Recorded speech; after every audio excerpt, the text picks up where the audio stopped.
बड़ी दुनिया वो देखती है पाकिस्तान की इकॉनमी क्योंकि स्टेबल नहीं है, पैसा डिवैल्यू होता जा रहा है, बड़ी तेज़ी के साथ डिवैल्यू हुआ भी है जी। वो पैसे पकड़ती है और उसे गोल्ड में कन्वर्ट करवा देती है। अच्छा, अब एक तो मार्केट में बड़ा कुछ अरसे से ना अजब हालात जा रहे हैं। गोल्ड की प्राइस बहुत तेज़ी के साथ पिछले 1-2 सालों में बढ़ गई है, फिर डबल हो गई। और दुनिया के कुछ मुल्क ऐसे हैं जिसमें चाइना का नाम लिया जा रहा है, वो तेज़ी के साथ गोल्ड बाय कर रहा है। तो दुनिया में क्या हो रहा है, एक तो सवाल ये। दूसरा, ये जो लोग पैसा, क्योंकि पाकिस्तान में एक ब्लैक इकोनॉमी भी है, जी हाँ। बैंकों में नहीं है सारा कुछ, लोगों के पास कैश भी बहुत ज़्यादा है, तो वो गोल्ड की फॉर्म में रख लेते हैं। अच्छा, कुछ लोग ऐसे हैं, एक आपको पता है तूफान आया था, लोग डॉलर्स खरीद खरीद के, मार्केट में डॉलर खत्म हो गया था, डॉलर की प्राइस ऊपर चली गई, फिर स्टेट ने उस पर बड़ा एक्शन लिया। तो अब जो एक देखते हैं ट्रेंड, वो गोल्ड खरीदते जा रहे हैं।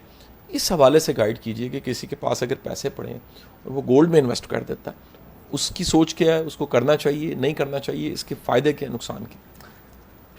कासिम भाई, ये गोल्ड जो है मैं बचपन से ही सुन रहा हूँ, बिकॉज जब हमारी वालदा भी थी और हम छोटे थे और हमारी सारे जो बड़े थे वो सब गोल्ड पे फोकस था कि जी इसको अगर शादी हुई है इसको गोल्ड कितना मिला और ये गोल्ड में लो, और हर चीज़ जो पैसे हुए हैं उसको गोल्ड की चूड़ियाँ ले लो, ये कर लो। Gold should be a part of your, वो कहते हैं पूरा आपका पोर्टफोलियो का ज़रूर एक पार्ट होना चाहिए, बट क्या उसमें इतनी इन्वेस्टमेंट होनी चाहिए कि वो आधे से ज़्यादा आपकी वेल्थ गोल्ड में हो?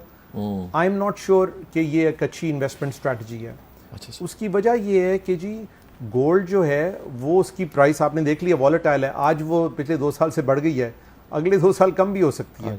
गोल्ड का इन्फ्लेशन से भी बहुत ताल्लुक है कि इन्फ्लेशन कितनी है, it's a hedge against inflation. बहुत से लोग गोल्ड दुनिया में, मैं पाकिस्तान की बात नहीं कर रहा, पाकिस्तान में करते हैं because they consider it a safe investment. और जैसे कि कोई इमरजेंसी है, किसी के घर में कोई खुदा न खास्ता कोई सेहत हो गई ख़राब, अस्पताल का खर्चा है, तो उसके आप लिक्विडेट कर सकते हैं, तो ये आपका एक लिक्विड एसेट है, मगर ये कोई इनकम जनरेट नहीं करती आपके लिए, ठीक है? तो मेरा अपना ख्याल है कि आपकी again it's part of your overall portfolio. अब पोर्टफोलियो में आप उसमें लेट्स से आपकी रेंटल इनकम है, उसमें आपके कोई स्टॉक्स हैं, उसी में फिर गोल्ड होना चाहिए।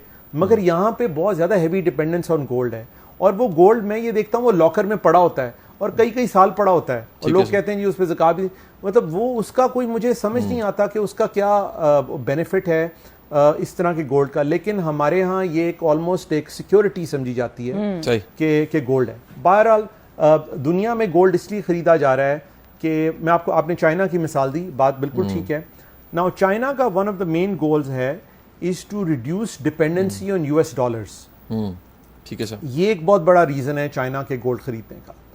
तो बिकॉज होता ये कि US डॉलर जो है, जब US गवर्नमेंट अपना डेट इशू करती है तो बहुत से फॉरेन सेंट्रल बैंक्स और गवर्नमेंट्स जो हैं उसमें इन्वेस्ट करते हैं, और आई थिंक उसमें चाइना एक बहुत बड़ा इन्वेस्टर है, जापान एक बहुत बड़ा इन्वेस्टर है।